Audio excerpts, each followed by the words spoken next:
जय श्री राम, जय माता दी। आने वाली शरद नवरात्रि की हार्दिक शुभकामनाएं और माता रानी की कृपा आप सब लोगों के ऊपर बनी रहे।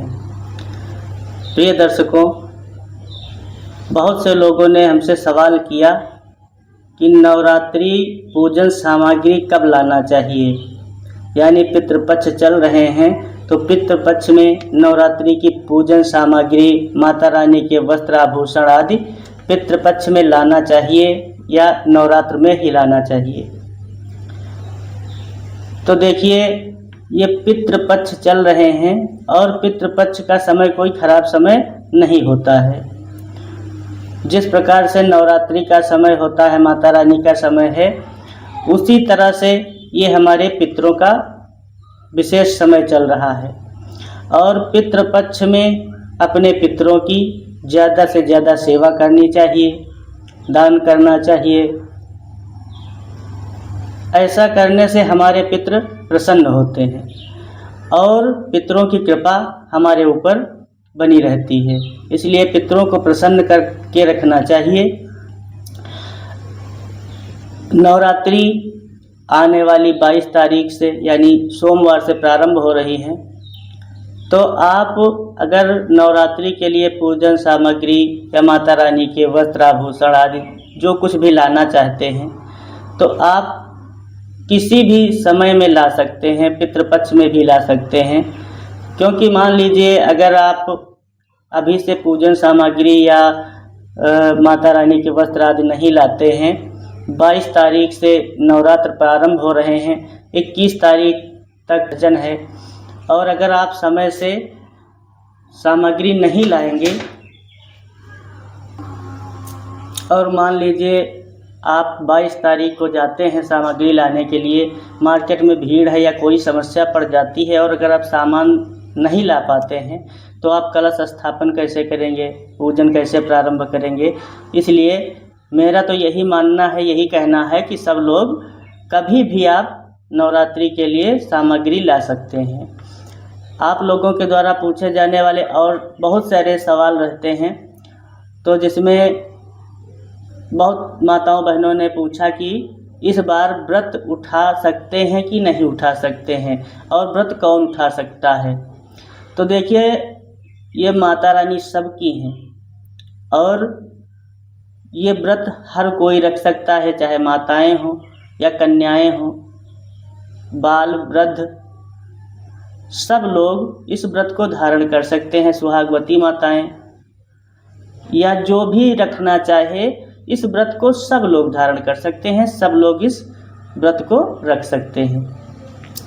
इस बार जो भी लोग प्रथम बार व्रत उठाना चाहते हैं तो वो उठा सकते हैं। बहुत अच्छा समय, बहुत अच्छा मुहूर्त है, क्योंकि ना कोई खड़वास है ना अधिक मास है। और इस बार जो लोग प्रथम बार व्रत उठाना चाहें उठा सकते हैं और कोई भी इस व्रत को धारण कर सकता है अपनी श्रद्धा के हिसाब से। मान लीजिए आप 9 दिन का व्रत रखना चाहें, पूरे नवरात्र का रखना चाहें तो पूरे नवरात्र का रख सकते हैं। अगर पूरे नवरात्र का नहीं हो सकता है तब भी आप परेवा और अष्टमी का व्रत रख सकते हैं। जैसा आपसे हो सके उस हिसाब से आपको व्रत रखना है। अगला सवाल है कि अगर महिलाओं को, माताओं को मासिक धर्म हो जाए तो क्या उनको कलश स्थापन नहीं करना चाहिए, व्रत नहीं रखना चाहिए। तो उनके लिए ये है कि अगर मान लीजिए किसी को ऐसी समस्या हो जाती है तो आप अपने घर के किसी भी सदस्य से कलश स्थापन करवा सकते हैं, कलश रखवा सकते हैं। कलश रखवाने के बाद जब आप शुद्ध हो जाएं तब आपको कलश की पूजा प्रारंभ कर देनी है।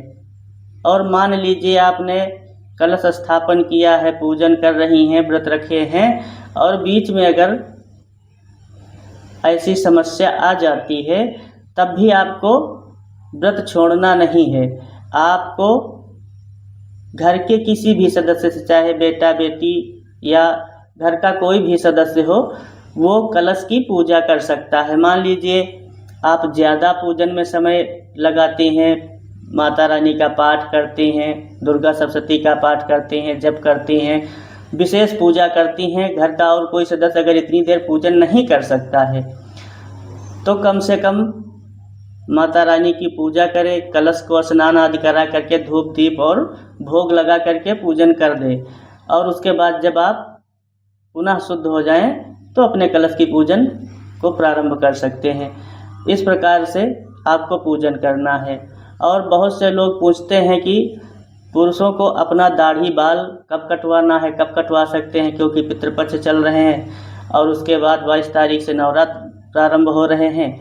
तो उन लोगों को मैं बता रहा हूँ कि दिन रविवार को अमावस्या है और पितृ विसर्जन भी है, यानी रविवार के दिन आप अपना दाढ़ी बाल कटवा सकते हैं, क्योंकि 22 तारीख से नवरात्र प्रारंभ होने जा रहे हैं। फिर वही शक्ति भक्ति वाली बात आ जाती है, तो आप लोग रविवार के दिन अपना दाढ़ी बाल जो भी कटवाना है, छिलवाना है, वो आप कर सकते हैं। माताओं को बाल कब धुलना है, तो जो माताएं बाल धुलना चाहती हैं, बाल जिनको धुलना है, तो वो रविवार के दिन बाल धुल सकती हैं। लेकिन रविवार के दिन अमावस्या पड़ रही है, अमावस्या को बाल नहीं धुलना चाहिए। लेकिन आगे नवरात्र का समय आ रहा है, नवरात्र प्रारंभ होने जा रहे हैं, इसलिए तिथि से ज़्यादा त्यौहार की मान्यता होती है। तो आप इस अवस्था में रविवार के दिन बाल धुल सकते हैं। लेकिन अगर फिर भी नहीं धुलना है तो सोमवार के दिन सूर्योदय होने से पहले, यानी तारीख तो 12 बजे से बदल जाती है, लेकिन अगर सूर्योदय के पहले आप चाहें तो अपने बालों को धुल सकती हैं। क्योंकि सोमवार को बाल नहीं धुलना चाहिए और दिन प्रारंभ होता है सूर्योदय से, इसलिए सूर्योदय होने के पहले आप अपने बालों को धुल सकती हैं। कलश स्थापन कब करें, कलश स्थापन का शुभ मुहूर्त क्या है, तो कलश स्थापन के लिए शुभ मुहूर्त जो है वो सोमवार को 22 तारीख को 3:55 से और 5:55 तक प्रथम मुहूर्त है, और दूसरा मुहूर्त है 6:09 से और 8:06 तक, और आपका तीसरा जो शुभ मुहूर्त है वो है 8:14 से 10:35 तक, और एक दोपहर में मुहूर्त है जो अभिजित मुहूर्त है, जो 11:49 से प्रारंभ होकर के और 12:38 तक चलेगा।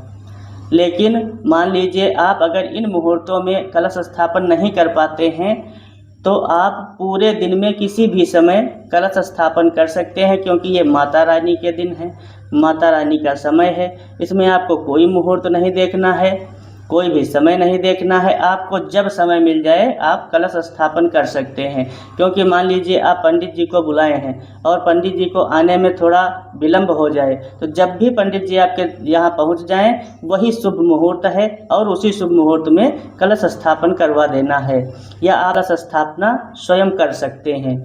क्योंकि स्वयं कलश स्थापना भी आपको समय मिले, आप पूरे दिन में परेवा के दिन कलश स्थापन कर सकते हैं।